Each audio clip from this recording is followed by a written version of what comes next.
Endi menga aytinglar, boy bo'lish uchun nima qilish kerak? Ashu sabab qaysi? Ishlash kerak. Ishlash kerak, ishlash kerak. Hammalar boymisizlar?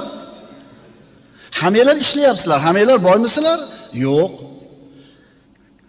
Yema, ichma, bo'l baxil. Boy bo'lmasang men kafil.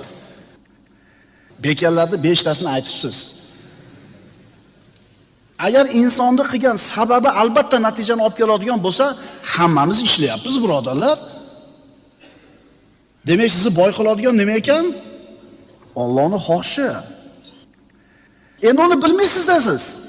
Lekin insoniy sababni qilyapsiz. Endi bo'lmayapsizmi boy? Demak, Alloh xolamagan ekan deydi. Demak, Alloh xohish ekan deb rozi bo'ling. Mana shu rozi bo'lishi sizning boyligingiz. Endi domla nima bo'ldi? Umid tuzamizmi endi boy bo'lishdan? Assalomu alaykum.